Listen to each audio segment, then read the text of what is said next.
So today I kind of have a special episode, and this is something that's near and dear to my heart because it's something that I feel like I kind of worked through on my own a little more than most things. Uh, a lot of my greatest ideas have come from others people, and I think that's the way it should is often it is. But this one's is kind of my own. I mean, you could say that the course has probably set up a lot of this, and you'd probably be right. But for some reason, I just feel like I want to share this with you, I guess. And it does feel special to me, I'll say that much. But the topic we're going to address is why in in meditation, or for, I should say, why is meditation so effective? And why does a monk that is dedicated his life to this stuff, to kind of reaching spiritual heights, why does a monk not need anything else? So there's some remarkable stories about monks. I'm not trying to like make a judgment on all this stuff. I'll say it as an idea, and you can choose whether you believe it or not. But there's monks that they say don't have to eat, don't need to drink, and there's examples of them sitting in front of trees for days on end and weeks on end, I believe, with cameras around them, and they never had to eat or drink or seem to have any need at all. And there's other examples that you can go to that some of these people say they've lived in caves for years and years and never had to eat or drink. Um, I'm not going to make a judgment on that, but it's interesting that they say that. And to me, if you believe in the Course in Miracles enough, or like sufficiently to kind of entertain that idea, it makes total sense.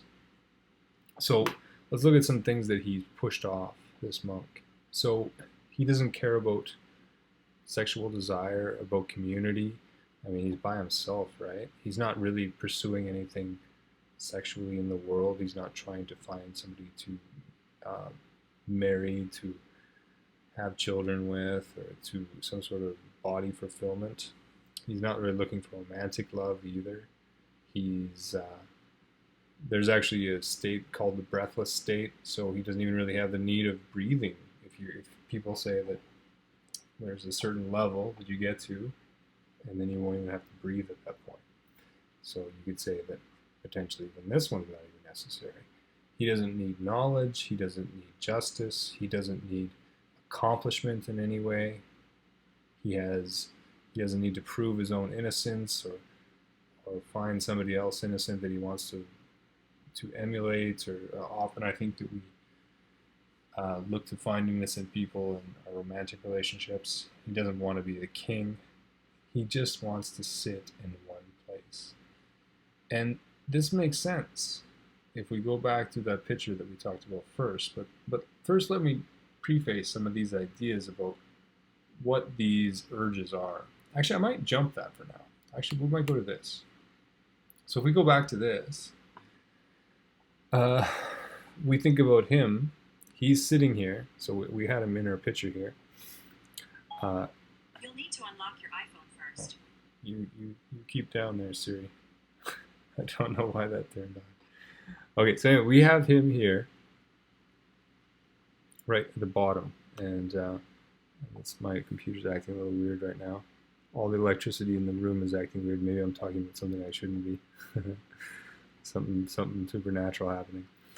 Uh, this guy in this picture is kind of removing himself from the system, and he's recognizing himself as mind, as in this all the time. The Course constantly says this, that there's no way to actually separate ourselves from this. This is all an illusion. So even, I mean, we're talking about this being one step away from this, but even this is illusion. This is, in reality, is the state we've never left. So when he meditates, he's just reconnecting. He's reconnecting with that state by ignoring the body. And that's what these are, is ways to kind of take sensation and direct it through something else that keeps the mind occupied. And like we were saying just before this, if you're doing the lessons in the order, that mind, when it is watching these projections and is watching the mind go back and forth, is not really thinking at all. It's just preoccupied looking at what's happening. So he goes into the state which is nirvana bliss. And if he's able to remove himself from his body, that's what he'll do. This is hard for us to believe, but I'm going to go back to this. So why does the monk not seem to have desires of mankind? The spirit wants union. It wants to be connected with which is lost. It only knows the truth and reality and tries to manifest it everywhere, and that includes this world. So it's trying to manifest what is true, and what it needs, because what is in the real world is what we need, as what we feel like we should be living up to the will of our will and God's will. But we're here, and we need to find ways of kind of taking care of those needs, or at least feeling like we're trying to take care of those needs. So it's not actually that we're fulfilling them. C.S. Lewis said that there's nothing in this world that can make me happy and makes me believe I'm not made for this world. And I think that's a very apt quote for this situation. We try all these different ways of trying to meet these things, but we're always dissatisfied with the response of this world. So I've written down some ideas here, and I don't know if these are 100% correct, but one of the things I think is, and we see a lot of this in mythology if we look back at the old myths, some of these things are personified as, these urges are personified as characters and as gods. But I don't know if that's going to be able to work in here. So I have here the sexual urge, philotes, is the impulse to create.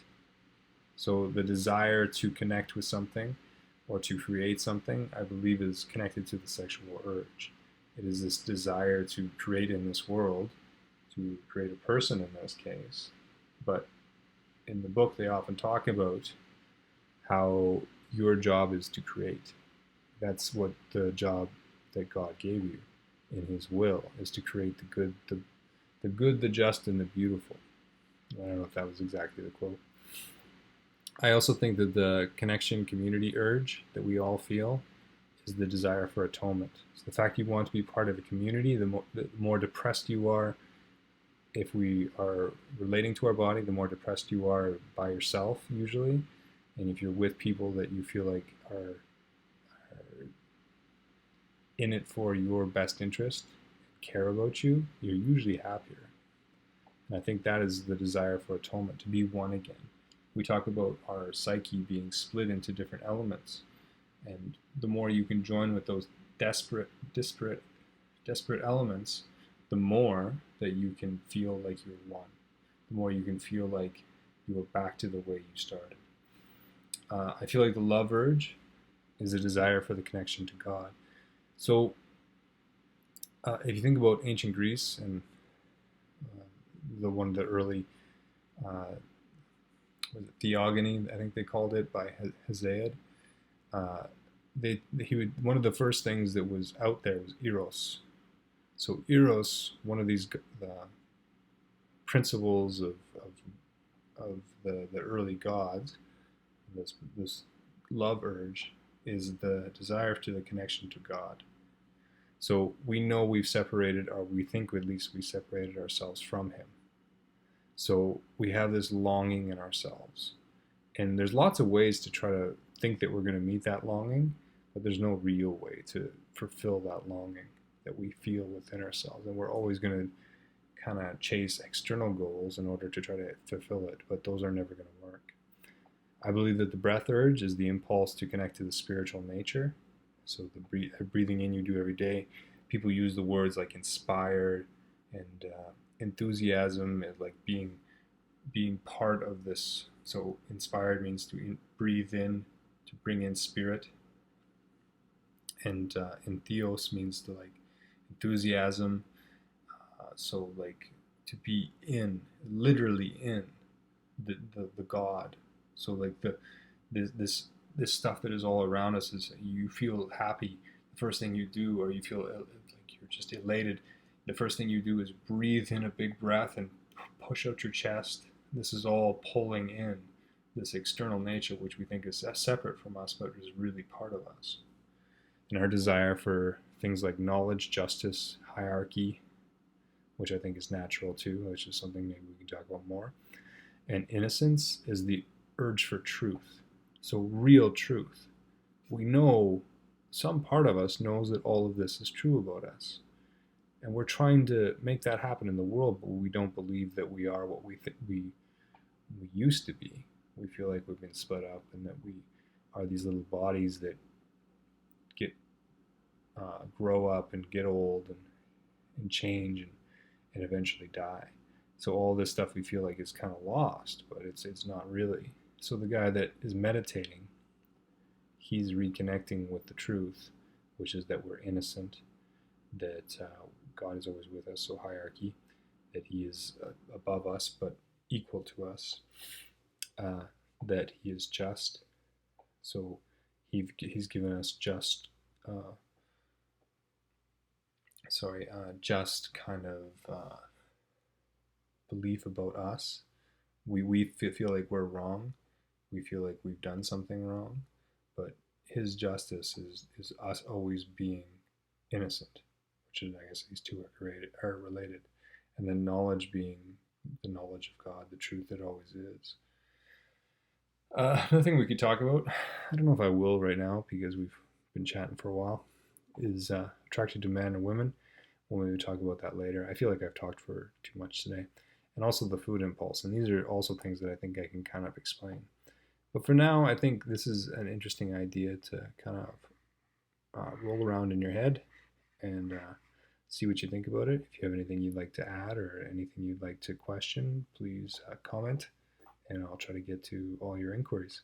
All right. Have a good day. Bye bye.